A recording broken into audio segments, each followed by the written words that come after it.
বন্ধুরা, আশা করি তোমরা সবাই ভালো আছো। তোমার চ্যানেলে তোমাদের সবাইকে স্বাগতম। তো আজ এই মুহূর্তে যে বিষয় নিয়ে আলোচনা করছি, তোমরা যারা এবছরের মাধ্যমিক পরীক্ষার্থী তাদের জন্য পাটিগণিতের সম্পূর্ণ সাজেশন তোমাদের সামনে তুলে ধরবো। কারণ পাটিগণিত এমন একটা বিষয় যেখান থেকে আমরা কিন্তু একদম প্রত্যেক বছর গড়ে 12 মার্কের প্রশ্ন পাই এবং মাত্র 3টে চ্যাপ্টার আমাদের পাটিগণিতে রয়েছে: সরল সুদ কষা, চক্রবৃদ্ধি সুদ ও সমাহার বৃদ্ধি বা হ্রাস এবং অংশীদারি কারবার।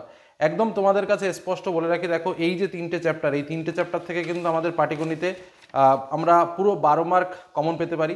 তার জন্য আমাদের শর্ট টাইপের যে প্রশ্নগুলো রয়েছে সেগুলো একটু প্র্যাকটিস করতে হবে। আমি একটু আগে বলে নিই যে কীভাবে আমাদের এখান থেকে প্রশ্ন আসে। প্রথমে দেখো, আমাদের এখান থেকে এমসিকিউ প্রশ্ন একটা আসে, শূন্যস্থান পূরণ একটা আসে, সত্য মিথ্যা একটা আসে, 2 মার্কের প্রশ্ন আমাদের দুটো আসে এবং বড় 5 মার্কের প্রশ্ন দুটো আসে, একটা করতে হয়। তো এই হলো আমাদের মোট 12 মার্ক।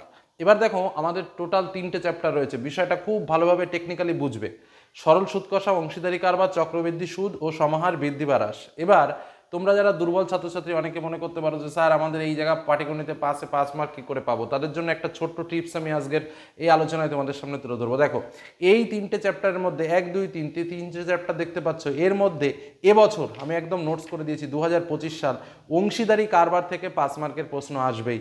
অর্থাৎ অংশীদারি কারবার থেকে আমি যে কটা অঙ্ক বলবো সে কটা অঙ্ক অবশ্যই প্র্যাকটিস করবে, একদম হুবহু সেই অঙ্ক তোমরা দাগ নম্বর অনুযায়ী পরীক্ষার হলে মিল পাবে এবং পরীক্ষায় সুন্দর করে অঙ্কটা করে দিয়ে আসবে। তবে অন্যান্যগুলো কি করব না? অবশ্যই করব, কারণ আমাদের 2 মার্কের প্রশ্ন রয়েছে বা 5 মার্কের। আমি যেটা তোমাদের বললাম, 5 মার্কে আমাদের দুটো প্রশ্ন আসে, একটা প্রশ্নের উত্তর করতে হয়। আমি প্রত্যেকটা চ্যাপ্টার থেকেই বলবো যে সরল সুদ কষা থেকে আমরা 2 মার্কের জন্য কী কী প্র্যাকটিস করবো, 5 মার্কের জন্য কী কী প্র্যাকটিস করবো, অংশীদারি কারবার থেকেও তাই, আর চক্রবৃদ্ধি সুদ ও সমাহার বৃদ্ধি বা হ্রাস সেই চ্যাপ্টার থেকেও 2 মার্কের জন্য কী কী অঙ্ক প্র্যাকটিস করব এবং 5 মার্কের কী কী অঙ্ক প্র্যাকটিস করব। তবে যেটা তোমাদের টিপসটা দিলাম এটা মাথায় রেখো, অংশীদারি কারবার থেকে কিন্তু তোমাদের এবার প্রশ্ন আসবেই। কি বললাম বোঝা গেল? যে কারণে অংশীদারি কারবারের অঙ্ক কিন্তু একটাও বাদ দেবে না, কারণ 5 মার্ক কিন্তু অংশীদারি কারবার থেকে থাকবে। আর আমাদের স্বাভাবিকভাবে পরীক্ষার প্রশ্নে 4 নম্বরের প্রশ্নের 1 ও 2 দাগে 2 মার্কের প্রশ্ন আসে, আর 5 নম্বরের প্রশ্নের 1 এবং 2 দাগে 5 মার্কের প্রশ্ন আসে। তো এই 5 নম্বরের প্রশ্নের মধ্যে আমাদের যে কোনো একটা উত্তর করতে হয়, আর এখানে স্বাভাবিকভাবে দুটো উত্তরই বেশিরভাগ ছাত্রছাত্রীরা করে, পাটিগণিত থেকে সহজ টাইপের প্রশ্ন হয়। এবার আমরা আসবো আমাদের মূল যে আলোচনা। দেখো, আমি তোমাদের সুবিধার্থে একদম নোটস করে নিয়েছি, তোমাদের বোঝার সুবিধার্থে তোমরা জাস্ট স্ক্রিনশট করেও নিতে পারো বা আমার সঙ্গে আলোচনার সঙ্গে সঙ্গে তোমরা তোমাদের বইটা খুলে বইয়ে একটু দাগিয়ে নিতে পারো। প্রথমে সরল সুদ কষা বলছি। দেখো, 2 মার্কের আমি আলাদা সেক্টর করেছি এবং 5 মার্কের জন্য আলাদা সেক্টর করেছি। দেখো, অঙ্কটার সম্পূর্ণ প্র্যাকটিসের ব্যাপার, কারণ অঙ্কটা তো এইভাবে সাজেশন দিয়ে বলা যায় না যে এই 2-3টে অঙ্ক করলে একটা অঙ্ক কমন আসবে। তো তার মধ্যে থেকে যে অঙ্কগুলো তোমাদের অবশ্যই প্র্যাকটিস করার দরকার, এটা হলো মূল কথা। যে অঙ্কগুলো তোমাকে প্র্যাকটিস না করলে হবে না, যেগুলো প্র্যাকটিস না করে পরীক্ষার হলে যাওয়া যাবে না, ঠিক সেই অঙ্কগুলোই তোমাদের সামনে তুলে ধরা এই মুহূর্তে। তো দেখো, আমি 2 মার্কের জন্য দিয়েছি পেজ নম্বর 48-এর তোমার 3 দাগ ও 4 দাগ। তোমরা জাস্ট তোমাদের বইয়ের একদম সুন্দর করে ঠিক যেভাবে আমি পেজ নম্বরগুলো বলছি সেইভাবে পেজ নম্বরের সঙ্গে বলেও তোমরা নিজেরা একটু দাগিয়ে দিতে পারো। যেমন ধরো বললাম পেজ নম্বর 48, তো পেজ নম্বর 48-এর দেখো এই যে 22 দাগ, এখানে রয়েছে 22 দাগের কত বলেছি, 3 দাগ এবং 4 দাগ, অর্থাৎ 3 দাগের অঙ্কটা এবং 4 দাগের অঙ্কটা, এই দুটো অঙ্ক মোস্ট ইম্পর্টেন্ট। ঠিক এইভাবে পুরো সেট করা রয়েছে, ঠিক আছে। পেজ নম্বর 45-এর 31 দাগ, 32 দাগ, পেজ নম্বর 39-এর 21 দাগ, পেজ নম্বর 38-এর 17 দাগ এবং পেজ নম্বর 37-এর 15 দাগ। 2 মার্কের জন্য এই কটা অঙ্ক বিশেষ করে প্র্যাকটিস করো, ওকে।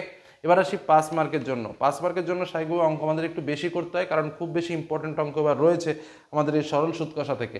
কী কী অঙ্ক রয়েছে? পেজ নম্বর 35-এর 9 দাগ এবং 10 দাগ। আমার বলার সঙ্গে সঙ্গে তোমরা একটু বইয়ে দাগিয়ে নিতে পারলেও বেটার হয়। পেজ নম্বর 37-এর 15 দাগ, পেজ নম্বর 38-এর 18 দাগ, পেজ নম্বর 39-এর 20 দাগ এবং 21 দাগ। দেখো, এখানে কিন্তু আমি একটুখানি বলে রাখি, ধরো পেজ নম্বর 39-এর আমি বললাম 20 দাগ এবং 21 দাগ। তোমরা তোমাদের বইয়ে স্বাভাবিকভাবে পেজ নম্বর 39 খুললে দেখো এখানে কিন্তু আমি প্রয়োগের সব দিয়ে দিয়েছি। দেখো, পেজ নম্বর 39-এর 20 দাগেও প্রয়োগ রয়েছে, পেজ নম্বর 39-এর 21 দাগেও কিন্তু প্রয়োগ রয়েছে। বোঝা গেল কি বললাম? আর কোষে দেখিটা অবশ্যই উল্লেখ করে দিয়েছি। আর তারপরে দেখো কি রয়েছে, 42-এর 26 দাগ এবং 25 দাগ, 44-এর 29 দাগ, 45-এর 32, 33, 46-এর 34। এবার 46-এর কোষে দেখিতে 10, 12, 13, 14 এবং 47 পৃষ্ঠায়ও সেই একই বিষয় কোষে দেখি রয়েছে 15, 17, 18, 19। এই যে অঙ্কগুলো বললাম, অনেকেই বলবে স্যার আপনি তো অনেক অঙ্কই দিলেন, কিন্তু কিছু করার নেই। দেখো, এই অঙ্কগুলো অবশ্যই প্র্যাকটিস করো। লাস্ট মিনিট কিছু অঙ্ক মোস্ট ইম্পর্টেন্ট দেখে শর্ট করে দেবো, কিন্তু এই মুহূর্তে তোমাদের যেটা বলবো এই অঙ্কগুলো অবশ্যই প্র্যাকটিস করে রাখো, কারণ এর ভেতর থেকে আসবে এটুকু তোমরা নিশ্চিত থাকতে পারো, ওকে। এই হলো আমাদের সরল সুদ কষা। এবার আমরা যে চ্যাপ্টারটা যাব সেটা হচ্ছে চক্রবৃদ্ধি সুদ ও সমাহার বৃদ্ধি বা হ্রাস। তারপরে আমরা অংশীদারি কারবার বলবো, কারণ অংশীদারি কারবারটা এবার তো পরীক্ষায় আসবেই তোমাদের, যেটা আমি বললাম। তো চক্রবৃদ্ধি সুদ বা সমাহার হ্রাস বা বৃদ্ধি, সেখান থেকে 2 মার্কের প্রথমে বলে রাখি। দেখো 2 মার্কে তোমাদের পেজ নম্বর 101 পৃষ্ঠায় 1 দাগের অঙ্কটা, 103 পৃষ্ঠায় 4, 5, 6 দাগের অঙ্ক, 104 পৃষ্ঠায় 7 দাগ, 112 পৃষ্ঠায় 21, 22, 23 দাগ, 112 পৃষ্ঠায় কোষে দেখি 6.1-এ দেখবে 4 দাগ, 5 দাগ, 6 দাগ, 7 দাগ, 8 দাগ। পেজ নম্বর 112 পৃষ্ঠায়ও সেই কোষে দেখি 6.1-এ রয়েছে 20, 23 এবং 24 দাগের অঙ্ক কটা। আর পেজ নম্বর 115 পৃষ্ঠায় রয়েছে 25 দাগের অঙ্ক। ঠিক আছে, এবার আসি 5 মার্কের অঙ্ক, যেগুলো মোস্ট ইম্পর্টেন্ট সেগুলো বলে রাখি। পেজ নম্বর 103 পৃষ্ঠায় তোমরা পাবে 6 দাগের অঙ্ক, 107 পৃষ্ঠায় 10 দাগ, 11 দাগ, 108 পৃষ্ঠায় 12, 13, 109 পৃষ্ঠায় 14, 15, 110 পৃষ্ঠায় 17, 18 এবং 111 পৃষ্ঠায় 19, 20, 112 পৃষ্ঠায় 22, 23, 113 পৃষ্ঠায় তোমার 13, 14, 15, 16, 17। মানে এই দেখো, আমি তোমাদের পরিষ্কার কথা বলে রাখি, এই যে সিরিয়াল মোটামুটি 107 থেকে শুরু হয়। দেখো এই 10, 11, 12, 13, 14, 15, 17, 18, 19, 20, 22, 23, আবার এদিকে তোমার মূল সিরিয়ালে তোমার 13 দাগ, 14 দাগ, 15 দাগ, 16 দাগ, 17 দাগ। এই যে অঙ্ক কটা বিশেষ করে তোমার এখান থেকে শুরু হয় আর এই পর্যন্ত, এর মধ্যে যে কোন অঙ্কটা আসবে গ্যারান্টি দিয়ে কেউ বলতে পারে না, কারণ প্রত্যেকটা অঙ্ক ইম্পর্টেন্ট এবং এর মধ্যে থেকে একটা অঙ্ক প্রত্যেকবার অবধারিত কমন। কি বললাম, বোঝা গেল? যে কারণে এই কটা অঙ্ক কষ্ট করে হলেও করতে হবে। নেক্সট 117 পৃষ্ঠায় 7, 9, 10, 118 পৃষ্ঠায় 12 দাগ এবং 15 দাগ, 115 পৃষ্ঠায় একটা 26 দাগের প্রয়োগ রয়েছে, আর 116 পৃষ্ঠায় একটা 28 দাগের প্রয়োগ রয়েছে। এগুলো আমাদের চক্রবৃদ্ধি সুদ ও সমাহার বৃদ্ধি বা হ্রাস এর যে ইম্পর্টেন্ট অঙ্ক সেগুলো শেয়ার করলাম। এবার আমরা আসবো আমাদের মোস্ট ইম্পর্টেন্ট চ্যাপ্টার, কিন্তু সব থেকে অঙ্ক কম করা যাবে যে চ্যাপ্টার থেকে, সেটা হচ্ছে অংশীদারি কারবার, এবং ছোট্ট একটা চ্যাপ্টার যেখান থেকে আমাদের এবার কিন্তু অঙ্ক, বিশেষ করে 5 মার্কের অঙ্ক কিন্তু আসবেই।